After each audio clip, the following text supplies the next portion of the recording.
Bonjour chers étudiants, alors maintenant on va traiter l'exercice suivant sur les espaces vectoriels. Donc ici on a E, c'est l'ensemble des fonctions de R dans R, tel que f de 0 est égal à A avec A un nombre réel. D'accord? Alors la question c'est quoi? La question c'est donner une condition nécessaire et suffisante pour que E soit un espace vectoriel. Alors tout d'abord, je vais vous expliquer un petit peu sur ces notations-là. Donc, en fait, cette notation-là désigne, c'est l'ensemble de toutes les fonctions, d'accord? C'est toutes les fonctions de R dans R. Donc, l'ensemble de toutes les fonctions de R dans R, c'est, on la note, f de R dans R, d'accord? Et on sait d'après le cours que c'est un espace vectoriel, d'accord? C'est un espace vectoriel. En fait, c'est un espace vectoriel. Peut-être vous avez vérifié ça dans le cours. Alors, ici, donc cet ensemble-là est un espace vectoriel. Alors, notre but maintenant, c'est de considérer, c'est de montrer ou bien déterminer une condition nécessaire et suffisante pour que cet ensemble-là soit un espace vectoriel, c'est-à-dire, et bien sûr, c'est clair. Donc, on a choisi CF dans l'ensemble des fonctions. Alors, cet ensemble-là, ce n'est que c'est un sous-ensemble de E. Vous voyez? Alors, cet ensemble-là est inclus ici. Alors, notre but, c'est de déterminer une condition nécessaire et suffisante pour que cet ensemble-là soit un espace vectoriel. Et cela nous rappelle de la définition d'un sous-espace vectoriel. Puisque ça, c'est un espace vectoriel, et ça, c'est un sous-ensemble, alors que pour que ça soit un espace vectoriel, il suffit qu'il soit un sous-espace vectoriel de cet ensemble-là. D'accord? Alors, donc, tout d'abord, je vais vous faire un petit rappel sur la définition d'un sous-espace vectoriel. Donc, soit E ou bien soit F un espace vectoriel, d'accord? Et E un sous-ensemble de F. Alors, notre but, donc, quand est-ce qu'on dit que F est un sous-espace vectoriel? Alors, E est un sous-espace vectoriel de F si on a des conditions. Si 0, la première condition 0 de F, c'est-à-dire l'élément neutre, l'élément neutre pour l'addition de cet espace vectoriel-là appartient à E.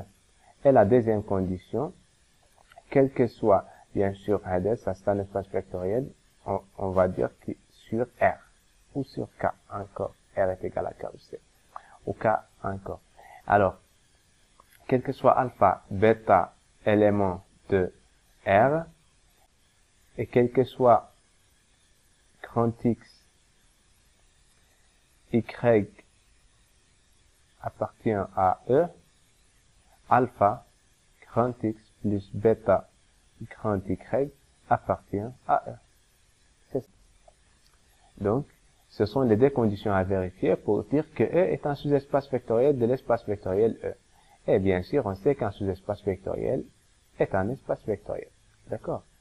Alors, pour voir ces choses avec plus de détails, il suffit de voir la description de cette vidéo. Vous allez trouver d'autres séances en vidéo dans lesquelles j'ai expliqué cette partie du cours. D'accord? Avec plus de détails, bien sûr. Alors, maintenant, retournons à notre question. Donc, notre question est là. Donc, on veut montrer que on veut déterminer une condition nécessaire et suffisante pour que ça soit un espace vectoriel. Et donc, il suffit de déterminer une condition nécessaire et suffisante pour que ça soit un sous-espace vectoriel de l'espace des fonctions. D'accord? Alors, on commence donc par l'implication directe. Donc, je vais dire comme ça, je vais noter comme ça. Donc, on va s'intéresser à ce sens-là, c'est-à-dire, on doit montrer on doit déterminer. Bon, on va tout d'abord supposons que E est un espace vectoriel. Or, E est inclus dans l'ensemble des fonctions de R dans R. En fait, ça c'est un sous-ensemble. Et c'est un espace vectoriel. Alors, E est un sous-espace vectoriel de R. C'est l'ensemble des fonctions de R dans R. D'accord? Donc, c'est ça. Alors, pour que on va maintenant retourner aux conditions. Donc, c'est-à-dire que 0 de F, c'est-à-dire la fonction nulle, est dans E. D'accord? Alors, en particulier, puisque ça c'est un sous-espace vectoriel, alors, on a la fonction F qui s'identifie avec 0, c'est-à-dire la fonction nulle, appartient, ça c'est un élément de E. D'accord? Ça c'est un élément de E. Et alors, F de 0 est égal à 0, et ça c'est, puisque F, donc, et ça est égal à A. D'accord? Donc, je vous rappelle la définition de E. En fait, un élément de E, c'est un élément tel que F de 0 est égal à A. D'accord? F de 0 est égal à A. Alors, ça veut dire que F de 0 est égal à A, ça c'est d'après la définition de E. Et ça c'est d'après la définition de la fonction nulle. C'est parce que F est nul. Donc, ceci implique que ceci implique que A est égal à 0. Alors, pour que E soit un espace vectoriel, donc je vais faire conclusion ici. Conclusion. Alors, E est un espace vectoriel, implique que A est égal à 0. D'accord? Alors maintenant, on va voir si l'inverse est correct. C'est-à-dire, si A est égal à 0, est-ce que E est un espace vectoriel? D'accord? Alors, je vais traiter ça dans cette phase-là. Donc, supposons maintenant,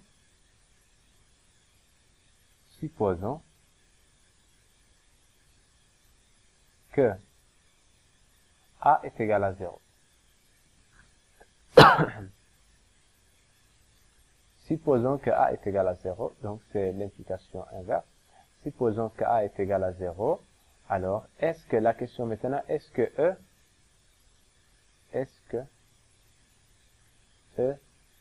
est un espace vectoriel? C'est ça la condition qu'on doit traiter maintenant. Alors, pour que E soit un espace vectoriel, ou autrement dit, donc il suffit de voir est-ce que, puisque E est inclus dans l'espace des fonctions, alors est-ce que E est un sous-espace vectoriel de F, l'ensemble des fonctions de R dans R. Donc cette question-là, on peut la reformuler sous cette forme. Est-ce que E est un sous-espace vectoriel de l'ensemble des fonctions de R dans R? D'accord? Alors, il faut revenir aux conditions les conditions qui sont dans la définition d'un sous-espace vectoriel. F ensuite. Alors, regardez la définition maintenant d'un sous-espace vectoriel. Donc, E en sous-ensemble de E, F. Alors, E est un sous-espace vectoriel de F si et seulement si 0 de l'élément nul est un élément de E, et quel que soit alpha, bêta dans R, quel que soit x, y dans, on a ça. Alors, il faut vérifier ces deux conditions-là. Donc, on a la première condition. C'est quoi l'élément naître de cet espace-là? C'est la fonction f, c'est la fonction nulle. Est-ce que cette fonction-là, on a? En fait, cette fonction-là, c'est un élément de E, appartient à E, d'accord? À E, c'est-à dire, E maintenant, c'est quoi? Sous cette hypothèse-là, E, c'est quoi? C'est l'ensemble des F, éléments de l'ensemble des fonctions, telles que F de 0 est égal à 0. D'accord? Alors, donc, c'est ça, parce que A est égal à 0, sous cette hypothèse-là. D'accord? Alors, qu'est-ce qu'on va trouver? Donc, regardez. Donc, ça, c'est un élément de E, car, bien sûr, car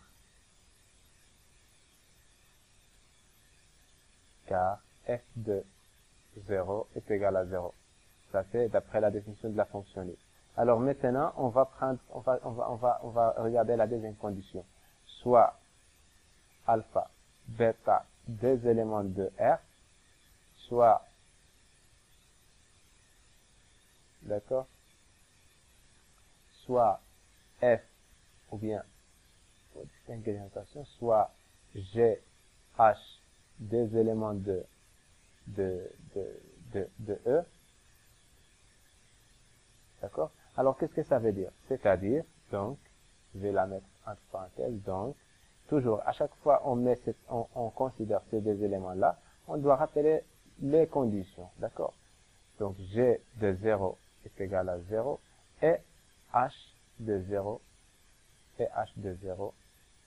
est égal à 0, d'accord? H de 0 est égal à 0. Alors, la question maintenant, est-ce que alpha F, est-ce que alpha H plus bêta G est un élément de E? C'est ça la condition. Alors, pour vérifier que ça c'est un élément de E, il suffit de calculer l'image. On a H de plus bêta G, alpha H plus bêta G de 0. Ça c'est quoi? Donc, d'après la définition de la somme des fonctions, c'est F, c'est H, c'est l'image de 0 par cette fonction-là, plus bêta G